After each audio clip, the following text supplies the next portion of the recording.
उड़ीसा के जंगल में एक कंजूस बाज रहता था। वैसे तो वो बहुत अमीर था।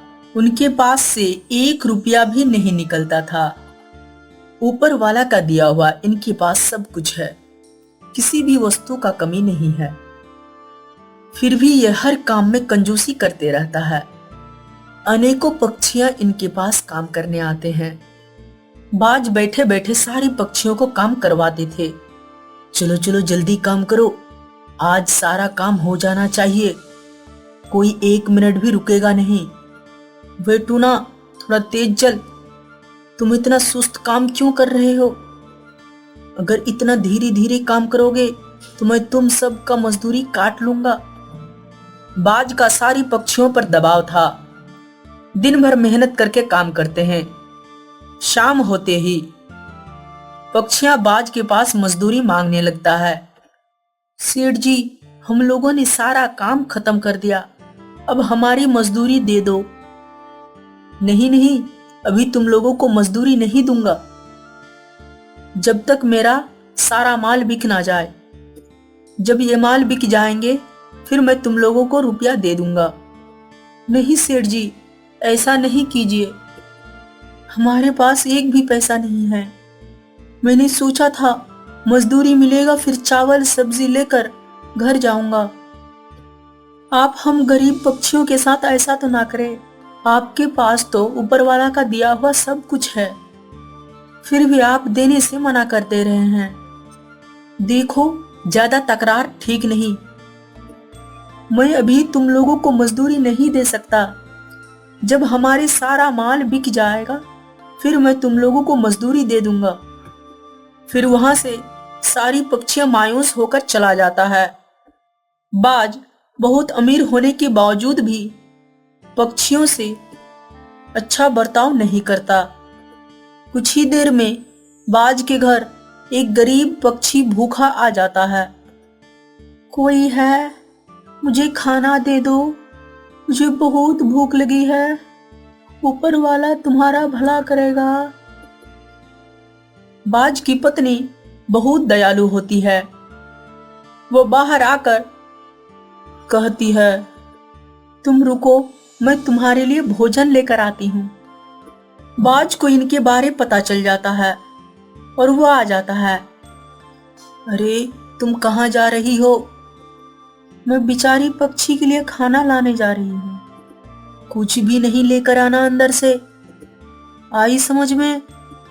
मेरे घर में फालतू अनाज नहीं है किसी राह चलते को खिलाने के लिए।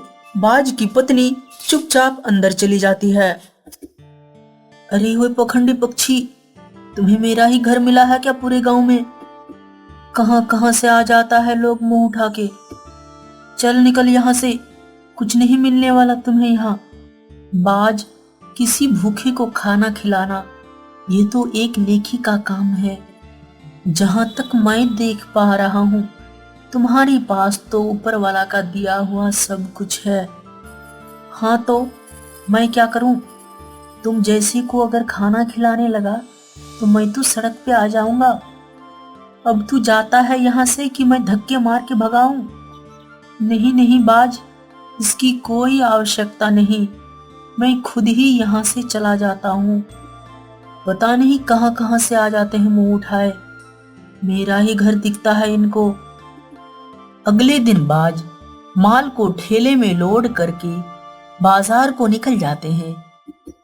जंगल की रास्ते में चलते चलते उन्हें शाम हो जाती है। रास्ते में एक गड्ढा आ जाता है।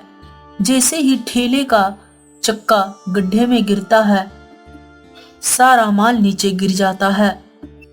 अब तो रात भी हो गई, अब मैं क्या करूं? इस जंगल में तो बहुत शिकारी जानवर रहते होंगे। अब तो मैं घर भी नहीं जा सकता। बाज को दूर एक जलता हुआ आग दिख रहा होता है।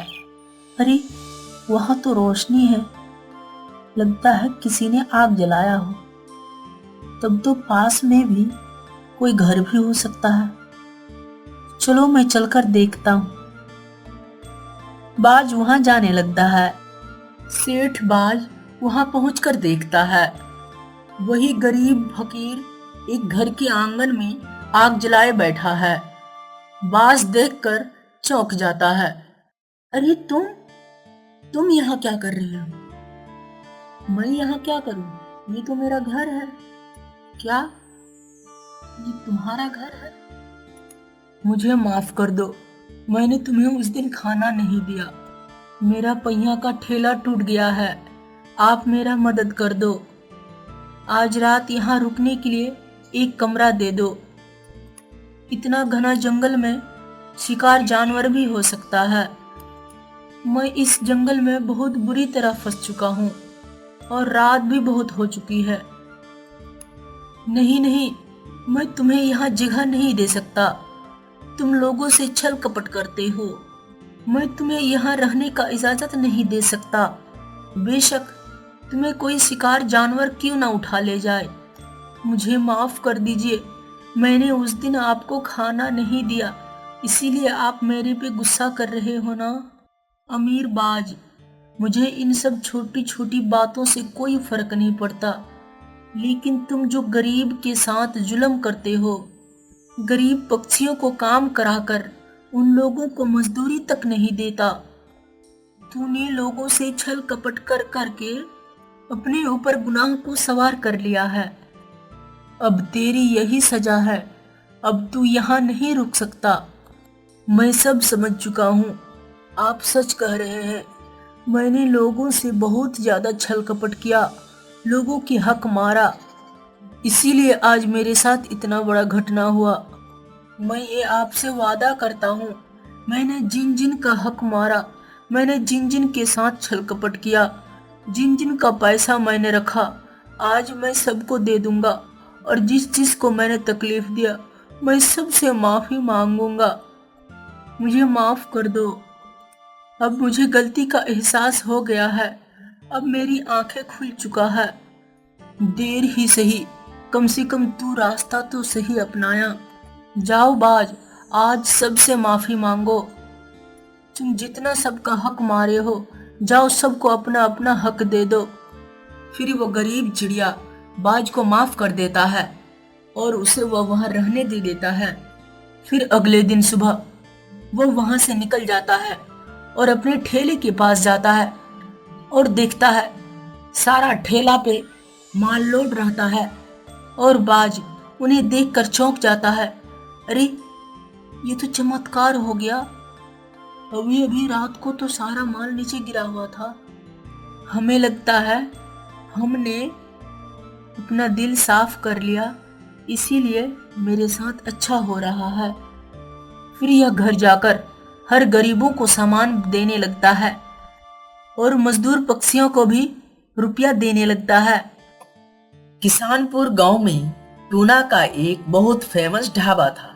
दूर दूर से पक्षियां टूना का ढाबा चाउमीन, बर्गर वगैरह खाने आया करता था। आपका तो चाउमीन का कोई जवाब नहीं। आपका चाउमीन बहुत स्वादिष्ट बनता है। मैं बहुत दूर से सिर्फ आपका चाउमीन खाने आता हूँ। धन्यवाद जी, आप लोगों की वजह से ही यह मेरा ढाबा चलता है। टूना का ढाबा सिर्फ चलता नहीं था, बल्कि दौड़ता था।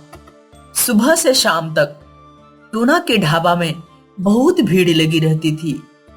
एक ही रफ्तार से वे अपने काम करते थे और टूना का कार्य करता था। कबूतर का खानदानी हलवारी था। उनके बाप दादा बड़े बड़े कॉन्ट्रैक्ट लिया करता था। कबूतर के पिता का नाम तोता था। वो बहुत बीमार पड़ने लगे थे, जिसकी वजह से उनके सारे पैसे इलाज में खत्म हो गए थे। जिसकी वजह से टूना के यहाँ कबूतर को बावर्ची में काम करना पड़ता था। कबूतर की पत्नी सुंदरी कहती है, ये जी, एक बात याद है, आज घर की किराए मांगने आएंगे। हाँ, मुझे पहले से ही पता था, इसीलिए मैंने सेठ जी से पगार ले लिया। ये लो किराए का रेंट। आपने आपका पगार नहीं बढ़ाया क्या? आपके वजह से ही तो टूना का ढाबा चलता है। कम से कम 1-2 हजार तो पगार बढ़ना चाहिए ना। अभी तक तो नहीं बढ़ाया। बात तो किया हूँ, आज फिर एक बार बोल के देखता हूँ। कबूतर को सब पता था कि उसका सेठ टूना कितना कंजूस है, कि पगार वो तो बढ़ाने वालों में से नहीं था। लेकिन कबूतर करता भी क्या, कहीं काम नहीं मिलने के कारण टूना के यहाँ काम पे रहना पड़ता था। फिर भी कबूतर कोशिश में लगा रहता था कि मेरा कुछ पगार बढ़ जाए। रोज की तरह कबूतर काम करने लगता है। कबूतर सेठ टूना से कहता है, सेठ जी, मैंने आपसे कल बात किया था ना पगार बढ़ाने का। अब घर चलाना मुश्किल हो गया है, खर्चे बहुत बढ़ गए हैं। हाँ हाँ, देखता हूँ, मैं भी कोशिश करता हूँ पगार बढ़ाने का। अगर धंधा इस महीने अच्छा चला तो मैं पगार बढ़ा दूंगा। कबूतर मन ही मन बहुत खुश था कि मेरा इस बार पगार बढ़ जाएगा। कबूतर 1 महीना जी जान लगाकर काम किया। महीने भर काम करने के बाद टूना सेठ कबूतर को पैसा दे देता है, वही 8,000 रुपए जो पहले था। फिर कबूतर टूना सेठ से कहता है, क्या आप भी ना सेठ जी, आपने तो कहा था पगार बढ़ाऊंगा, फिर वही 8,000 रुपए। हाँ, मैंने कहा था अगर अच्छा आमदनी चली तो मैं पगार बढ़ा दूंगा, बट इस बार तो अगले महीने से भी कम हुआ है। क्या सेठ जी, मैं यहाँ दिन भर काम करता हूँ, मुझे भी तो पता है इस बार तो ज्यादा कस्टमर आया है। मैं तो बस मेरा हक का पैसा मांग रहा हूँ। तो तुम्हारा कहने का मतलब क्या है? मैं तुम्हारा हक मारता हूँ और मुझसे ही बहस करते हो? चले जाओ यहाँ से, कोई जरूरत नहीं तुम्हारे जैसे का, तुम्हारे जैसे ढेरों मिलेंगे। कबूतर को टूना काम से निकाल देता है। कबूतर मायूस होकर घर चला जाता है और वे अपनी पत्नी को कहता है, ये लो महीने की पगार। मैंने सेठ जी को कहा था पगार बढ़ाने की, वो गुस्से में आकर हमको काम से निकाल दिया। अब क्या करे जी, टुनटुन मुनमुन का स्कूल फीस भी भरना है। आपको तो बहुत जल्द काम ढूंढना पड़ेगा, नहीं तो बहुत परेशानी हो जाएगी। हाँ हाँ, मैं भी कोशिश करता हूँ, कहीं बहुत जल्द ही काम मिल जाएगा, फिर ये सारी परेशानी खत्म हो जाएगी। सुंदरी और कबूतर बहुत मायूस था। अगले दिन सुबह कबूतर काम ढूंढने निकल जाता है। कबूतर एक ढाबे में काम मांगने चला जाता है। कबूतर बाज को कहता है, मुझे काम चाहिए था। तुम तो वही कबूतर हो ना जो टूना के ढाबा में काम करते थे? तुम पगार बढ़ाने के सिलसिले में टूना से झगड़ा करके आ गए हो? नहीं नहीं, मैं वहां पे पिछले 5 साल से काम कर रहा था। मेरा पगार भी नहीं बढ़ाया और वो हमें काम से निकाल भी दिया। नहीं नहीं, मैं तुम्हें नहीं रख सकता। क्या पता कुछ दिन के बाद तुम भी मेरे साथ वही करो। कबूतर मायूस होकर वहां से चला जाता है। कबूतर जहीं भी काम ढूंढने जाता था उन्हें हर कोई भगा देता था। टूना पहले से ही हर ढाबे वाले को भड़का दिया था। इसी तरह 4-5 दिन बीत जाता है। कबूतर बहुत परेशान रहने लगता है। फिर सुंदरी कबूतर से कहता है, आपको कहीं काम नहीं मिला क्या? अगर काम नहीं मिला तो आप एक काम क्यों ना करें, घर पे ही खाना बनाकर बेचा करें। खाना बेचने के लिए दुकान या ढाबा की जरूरत है और मेरे पास तो ढाबा भी रेंट पे लेने का पैसा नहीं है। आप किसी से एक बार बात तो कीजिए, अगर कोई आपका मदद कर दे। कबूतर नेक काम में कई लोगों से बात की। एक ढाबे वाले के पास पहुंचता है और उनसे कहने लगता है, मुझे आपका ढाबा चाहिए, मेरे पास तो फिलहाल रुपया नहीं है। जब मैं काम करूंगा तो पहले पैसा मैं आप ही को दूंगा। नहीं नहीं, अगर तुम भाग गया तो मैं तुम्हें कहाँ ढूंढते फिरूं? मैं तुम्हें इस तरह से ढाबा नहीं दे सकता। पहले रुपया लाओ, फिर ढाबा पे काम करो। कबूतर मायूस होकर वहां से जाने लगता है। एक तालाब के पास पहुंचता है और वह रोकर कहता है, अब मैं क्या करूं? हमारे पर तो कोई भरोसा ही नहीं करता, मुझे तो कोई ढाबा भी नहीं दे रहा। कबूतर रो रहा था। तभी तालाब से एक बड़ी सी मछली आ जाता है। क्या हुआ पक्षी, तुम क्यों रो रहे हो? क्या बताऊं, मुझ पर कोई भरोसा ही नहीं करता। मैं परेशान हूँ। मुझे कोई रेंट पे ढाबा भी नहीं दे रहा और ना ही कोई काम पे रख रहा है। तुम चिंता ना करो, मैं तुम्हें एक वाटर ढाबा देता हूँ। मछली अपने जादू से वाटर ढाबा बना देता है। कबूतर ढाबा देखकर बहुत खुश हो जाता है। जादुई मछली कबूतर से कहता है, तुम एक बात ध्यान में रखना, खाना जो भी बनाओगे उनमें से गरीब को भी खिलाना। यह कहकर जादुई मछली गायब हो जाता है। यह खबर कबूतर अपनी पत्नी सुंदरी को बताने चला जाता